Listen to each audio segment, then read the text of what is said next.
Hi guys, you're welcome back to my channel. My name is Debbie Johnson. In this video, I would love to show you how to make this beautiful skirt from start to finish. And if this is what you would like to learn, then let's get started. If you haven't subscribed to this channel, please subscribe and turn on your notification bell so that you guys can be notified each time there is a video upload.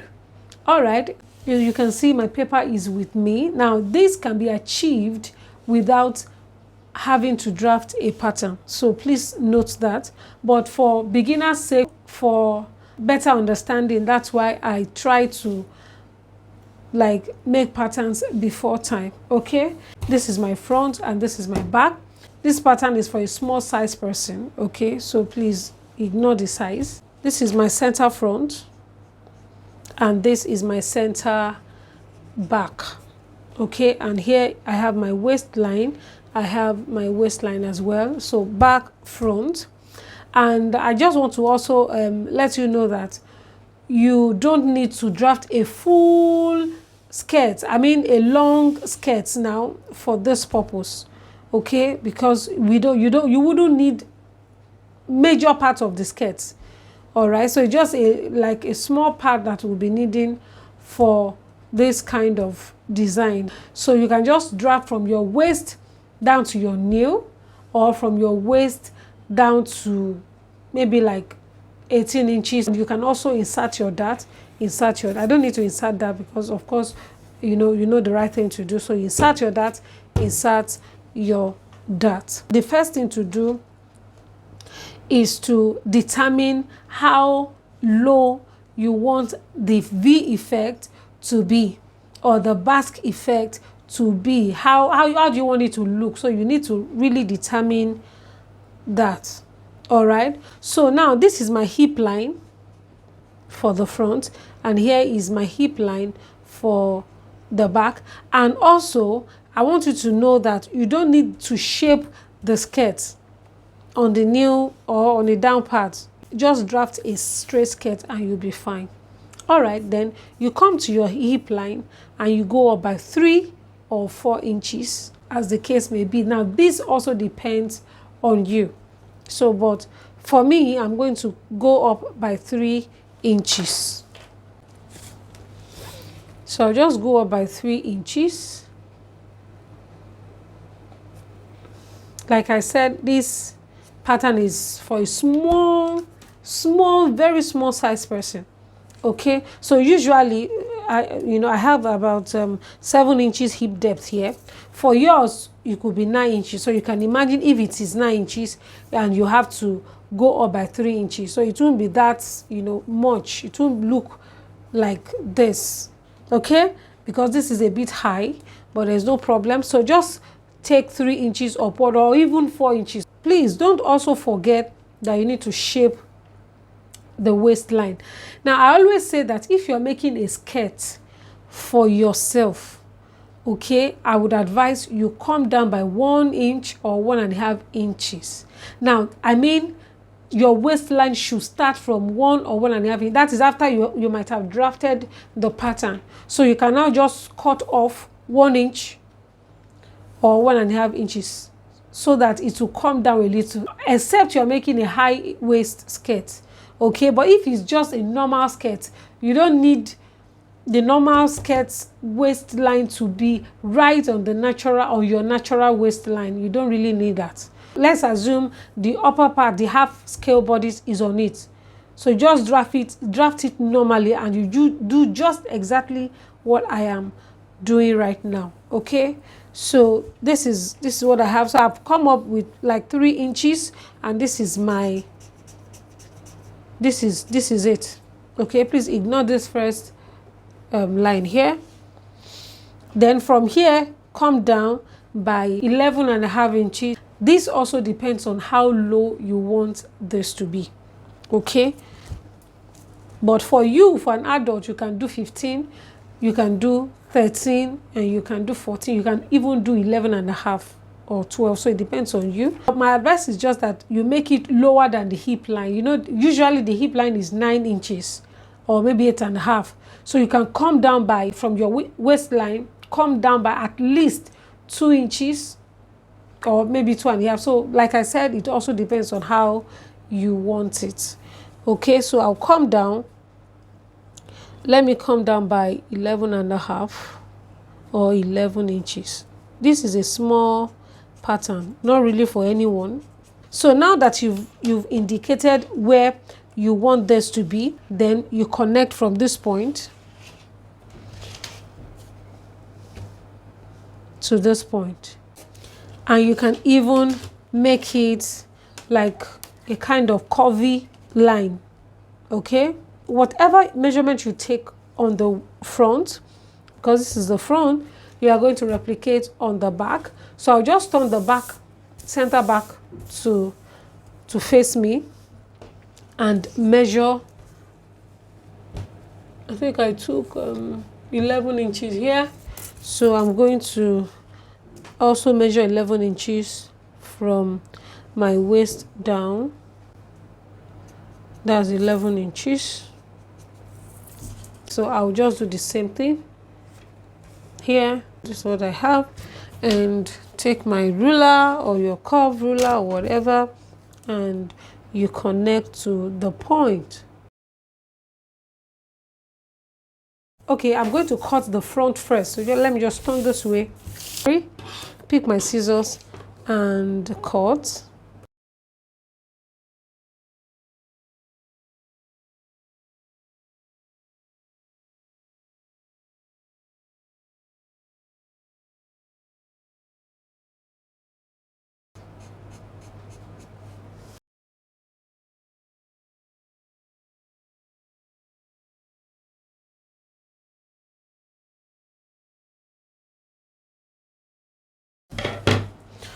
This is my back. So this is what I have, and I'm going to just cut on my fabric, adding 1/2 inch seam allowance, 1/2 inch seam allowance here, 1/2 inch seam allowance, 1/2 inch seam allowance here, and probably 1/2 inch seam allowance here. So if you want to make a band, fine, you can decide what to do on the waist line. So let me just quickly cut this, then you come back and continue. So I've placed my pattern on my folded fabric. This is the front pattern. I have already cut the back. And please don't forget to add your seam allowance. Okay, this is it.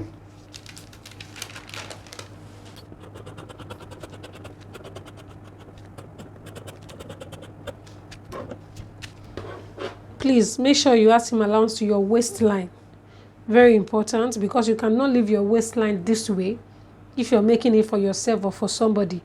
Please ensure you add your seam allowance to your waistline. But in my case, here in this video, I'm not adding any seam allowance. Okay, but please make sure you do add your waistband, finish it well, and you'll be fine. So this is what I have. This is my front.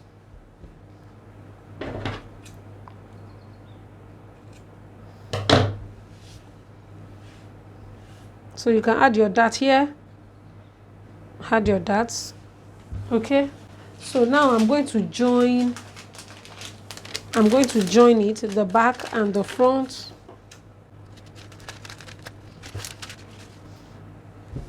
This is the front, this is the back. So all I'm going to do is to open the front this way.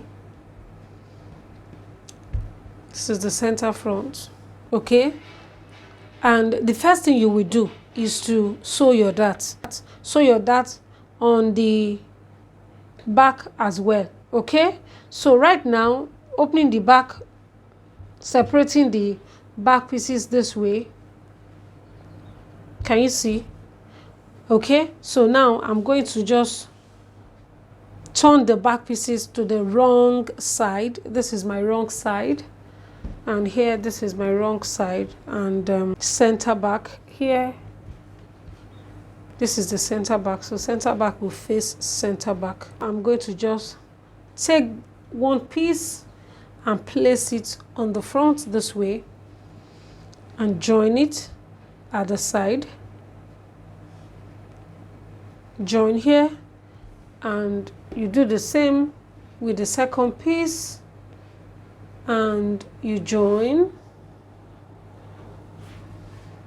here, you join here. Okay, and after joining, then you can add your zipper.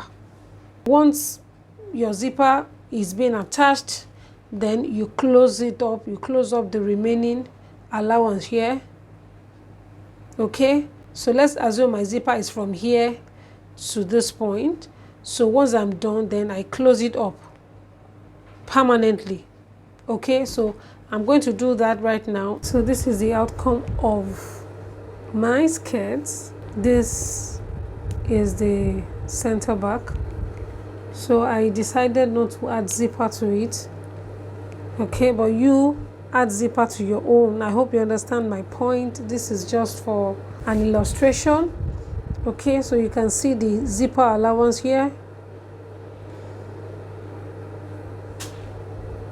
This is how it looks, and I decided to stitch some parts to create a dart on it. So this is what I have, and this is my center back. And like I said, you need to shape your skirt at the front, and that is after the dart has been stitched. Okay, so of course I'm sure you understand how to do that. So you just come down from the center front by half or 3/4 or 1 inch, then you connect to the side.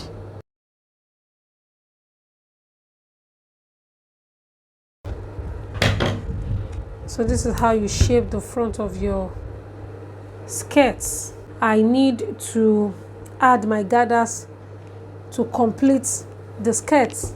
From the waistline down to the hemline is 17 inches. Okay, and my cutout on the center front from the waist to this point where I decided to cut it, it's 11 inches. So I will now deduct 11 inches from my total length, and this is going to give me 6 inches. 17 as my total, then 11 inches. That's 17 minus 11 to make 6 inches. All right, so now I'm going to measure 6 inches as the length of the gathers. I'm going to add, the fabric I'm going to add to complete the length of this.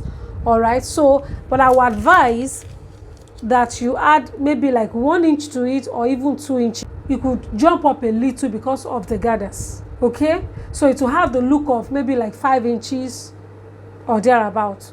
But to avoid this, if you don't mind, to avoid this, you can add like 1 or 2 inches to the length. I have cut my fabric, you can see, and like I said, you need to also measure the width. Okay, you need to measure the width, and the width here in my case, you know, this is the front. You measure here because this is where the gathers is going, or the pleat or whatever is going to be attached. Okay, this is the front piece, and I measure from here to here, which is 9.5 inches, and I guess I have the same 9.5 inches on the back. So from here to here is 9.5 inches. So which means 9.5 inches times 4. And you know why it's times 4? Because this is the half of front, okay, and this is the half of back. So if I have 9.5 inches here times 2, it will give me 19. 9.5 inches here times 2, it will give me 19. So 19 plus 19 will give me 38.